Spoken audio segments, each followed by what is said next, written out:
உலகத்திலே வந்து எந்த மனுஷனையும் பிரகாசிப்பிக்கிற மெய்யான ஒளியாகிய கர்த்தராகிய இயேசு கிறிஸ்துவின் நாமத்தில் எக்ஸோடஸ் டிவி அருளுரை துளிகள் வழியாக இந்த நாளின் நல்ல வேளையில் சுவிசேஷத்தின் ஒளி என்கிறதான செய்தியை உங்கள் முன் வைக்க விரும்புகிறோம். சுவிசேஷத்தின் ஒளி. சவுல் என்பவன் கர்த்தராகிய இயேசு கிறிஸ்துவை புறக்கணித்து அவருடைய சுவிசேஷத்தையும் புறக்கணித்து கிறிஸ்தவர்களையும் கொலை செய்யும்படியாக சீறி பாய்ந்து தமஸ்கு என்கிற பட்டணத்துக்கு அவன் சமீபித்த போது வானத்திலிருந்து ஒரு ஒளி அவனை சுற்றி பிரகாசித்தது. அந்த ஒளி கர்த்தராகிய இயேசு கிறிஸ்துவே. சுவிசேஷத்தின் ஒளி என்கிறதான சிந்தையை உங்கள் முன் வைக்க விரும்புகிறோம். 2 கொரிந்தியர் 4ஆம் அதிகாரம் 4ஆம் வசனம். தேவனுடைய சாயலாய் இருக்கிற கிறிஸ்துவின் மகிமையான சுவிசேஷத்தின் ஒளி அவிசுவாசிகளாகிய அவர்களுக்கு பிரகாசமாய் இராதபடிக்கு இப்பிரபஞ்சத்தின் தேவனானவன் அவர்களுடைய மனதை குருடாக்கினான். கர்த்தராகிய இயேசு கிறிஸ்துவை இன்றைக்கு ஒளியாக உங்கள் முன் நாங்கள் வைக்க விரும்புகிறோம். இருளில் இருக்கிற ஜனங்கள் பெரிய வெளிச்சத்தை கண்டார்கள் என்று வேதம் கூறுகிறது. இந்த சுவிசேஷம் ஒரு ஒளி. இந்த ஒளி கர்த்தராகிய இயேசு கிறிஸ்துவே. 1 தீமோத்தேயு 1:11 வாசிக்கிறோம். நித்தியானந்த தேவனுடைய மகிமையான சுவிசேஷம். என்னை கேட்டுக்கொண்டிருக்கிற அருமையான நண்பர்களே, இந்த நாளின் காலையில் இந்த சுவிசேஷம் உலகம் எங்கும் சாட்சியாக பிரசங்கிக்கப்பட்டு கொண்டு வருகிறது. ஆண்டவருடைய வேளை வரும் பொழுது இந்த சுவிசேஷத்திற்கு ஒரு முடிவு வரும் என்று வேதம் கூறுகிறது. ஆகவே இந்த சுவிசேஷம் கேட்கக்கூடாத ஒரு காலம் வரும். ஆகவே இந்த நாளை நீங்கள் ஆதாயப்படுத்திக் கொள்ள உங்களை அன்போடு நான் கேட்டுக்கொள்கிறேன். இந்த சுவிசேஷமாகிய இந்த ஒளியாகிய கர்த்தராகிய இயேசு கிறிஸ்து பூமியில் இருந்த பொழுது ஒரு குருடனை பார்வையடையும்படி செய்தார். அவனுக்கு ஒளி கிடைக்கும்படி செய்தார். அந்த சம்பவம் தான் நான் உங்கள் முன் இந்த வேளையிலே நிறுத்துகிறேன். யோவான் 9ஆம் அதிகாரத்துல அவர் அப்புறம் போகையில் பிறவி குருடனாகி ஒரு மனுஷனை கண்டார். அப்பொழுது அவருடைய சீஷர்கள் அவரை நோக்கி, ரபி, இவன் குருடனாய் பிறந்தது யார் செய்த பாவம்? இவன் செய்த பாவமோ இவனை பெற்றவர்கள் செய்த பாவமோ என்று கேட்டார்கள். இயேசு பிரதியுத்தரமாக, அது இவன் செய்த பாவமும் அல்ல, இவனை பெற்றவர்கள் செய்த பாவமும் அல்ல, தேவனுடைய கிரியைகள் இவனிடத்தில் வெளிப்படும் பொருட்டு இப்படி பிறந்தான். Born blind. இன்றைக்கு அநேக ஜனங்கள் குருடர்களாய் இருக்கிறார்கள். குருடர்கள் என்று சொல்லும் பொழுது நான் அவர்களுடைய இந்த சரீர பிரகாரமான பார்வையை நான் சொல்லவில்லை. அவர்கள் அநேக நிலைகளில் ஆவிக்குரிய குருடர்களாக இருக்கிறார்கள்.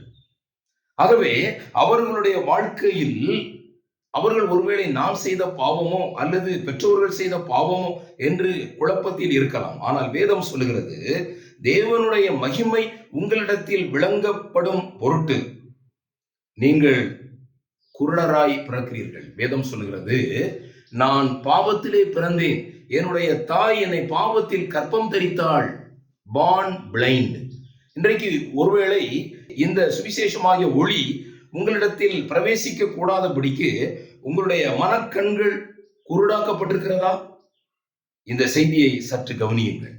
ஆண்டவர் சொன்னார் யோவான் 9:5, நான் உலகத்தில் இருக்கையில் உலகத்திற்கு ஒளியாய் இருக்கிறேன் என்று சொல்லி அந்த குருடனாய் பிறந்த அந்த மனிதனை அழைத்து அவர் தரையிலே துப்பி உமிழ் நீரினால் சேறுண்டாக்கி அந்த சேற்றை குருடனுடைய கண்களின் மேல் பூசி, நீ போய் சீலோவாம் குளத்திலே கழுவு என்றார். சீலோவாம் என்பதற்கு அனுப்பப்பட்டவன் என்று அர்த்தமாம். அப்படியே அவன் போய் கழுவி பார்வை அடைந்தவனாய் திரும்பி வந்தான். கர்த்தராகிய இயேசு கிறிஸ்துவினுடைய மகத்துவமான இந்த அற்புதத்தை இந்த இடத்துல நாம் பார்க்கிறோம். நான் உலகத்தில் இருக்கையில் உலகத்திற்கு ஒளியாய் இருக்கிறேன். பாவிகளை ரட்சிக்க கிறிஸ்து இயேசு உலகத்தில் வந்தார். ஆனால் பாவிகள் என்று சொல்லும் பொழுது இன்றைக்கு அநேகர் நாங்களும் குருடரோ நாங்களும் பாவிகளோ என்று அவர்கள் கேட்கிறார்கள். பாருங்கள், யோவான் எழுதின சுவிசேஷம் 9ஆம் அதிகாரம் 39ஆம் வசனம். அப்பொழுது இயேசு, காணாதவர்கள் காணும்படியாகவும் காண்கிறவர்கள் குருடராகும்படியாகவும் நியாய தீர்ப்புக்கு நான் இந்த உலகத்தில் வந்தேன் என்று கூறுகிறார். ஆண்டவருடைய வார்த்தை ரொம்ப ஆச்சரியமானது.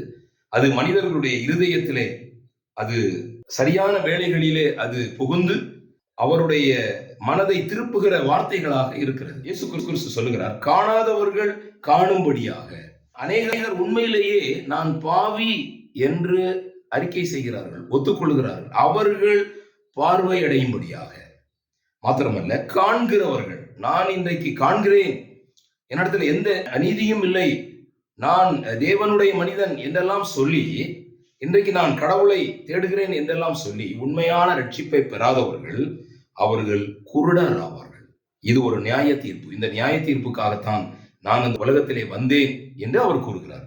அப்பொழுது யோவான் 9:40 அவருடனே இருந்த பரிசேயரில் சிலர் இவைகளை கேட்ட பொழுது, நாங்களும் குருடரோ என்று சொன்னார்கள். நாம் சிந்திக்கக்கூடிய வசனம் யோவான் 9:41. இயேசு அவர்களை நோக்கி, நீங்கள் குருடராய் இருந்தால் உங்களுக்கு பாவம் இராது. நீங்கள் காண்கிறோம் என்று சொல்லுகிறபடியினால் உங்கள் பாவம் நிலை நிற்கிறது என்று கூறினார். இந்த நாளின் நல்ல வேளையிலே சுவிசேஷத்தை அறியாததினால் எந்த மனிதனும் அழிந்து போகக்கூடாது. நாம் மனிதர்களுக்கு கண்களை கொடுக்க முடியாது, ஆனால் நாம் அவர்களுக்கு ஒளியை கொடுக்க முடியும் என்று ஸ்பர்ஜன் என்கிற ஒரு மனிதன் கூறுகிறார். அநேகருடைய குருட்டு தன்மை இந்த நாளிலே விலகும்படியாக கர்த்தராகிய இயேசு கிறிஸ்து இந்த உலகத்தில் வந்தார்.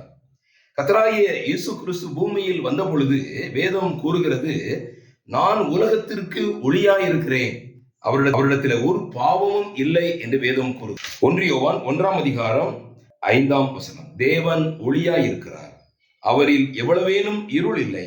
இது நாங்கள் அவரிடத்தில் கேட்டு உங்களுக்கு அறிவிக்கிற விசேஷமாய் இருக்கிறது. தேவன் ஒளியாய் இருக்கிறார், அவரிடத்தில் எவ்வளவேனும் இருள் இல்லை. இதனாலின் நல்ல வேளையில இந்த ஒளியாகிய கர்த்தராகிய இயேசு கிறிஸ்துவினிடத்தில் வரும்படி உங்களை அன்போடு கூட அழைக்கிறோம். நாங்களும் குருடரோ, நாங்களும் பாவிகளோ என்று சொல்லி உங்களுடைய பாவ தன்மையை நீங்கள் மறைத்து இந்த உண்மையான இந்த வெளிச்சத்தை பெற்றுக்கொள்ளாதபடிக்கு உங்களுடைய இருதயம், உங்களுடைய மனக்கண்கள் குருடாக்கப்பட்டிருக்கிறதா? இன்றைக்கே கர்த்தராகிய இயேசு கிறிஸ்துவை சொந்த இரட்சகராக ஏற்றுக்கொள்ளுங்கள். ஆண்டவராய் இருக்கிற இயேசு கிறிஸ்து கூறினார், வருத்தப்பட்டு பாரம் சுமக்கிறவர்களே, நீங்கள் எல்லாரும் என்னண்டே வாருங்கள், நான் உங்களுக்கு இளைப்பாறுதல் தருவேன். என்னிடத்துல ஜீவ தண்ணீர் இருக்கிறது. நீங்கள் ஜீவ தண்ணீரை பெற்றுக்கொண்டு நீங்கள் உங்களுடைய தாகத்தை தீர்த்து கொள்ளுங்கள். ஆண்டவராய் இருக்கிற இயேசு கிறிஸ்துவை சொந்த இரட்சகராக ஏற்றுக்கொள்ளுங்கள். அவர் உங்களுக்காக கல்வாரி சிலுவையிலே பட்ட பாடுகளையும் அவமானங்களையும் நிந்தைகளையும் ஏற்றுக்கொண்டு பலியாகிய கர்த்தரை நீங்கள் உங்களுடைய இருதயங்களில் விசுவாசிப்பீர்களானால் உங்களுடைய உள்ளங்களில் ஆண்டவர் பிரகாசிப்பார். உங்களுடைய வாழ்க்கையிலே இருள் நீங்குகிறது, ஒளி பிரகாசிக்கிறது. இந்த செய்தியை கேட்டு ஆண்டவருக்கு உங்களை ஒப்புக் கொடுக்கும்படி அன்போடு கேட்டுக்கொள்கிறோம். அவருடைய நாமம் மகிமைப்படுவதாக. ஆமேன், ஆமேன்.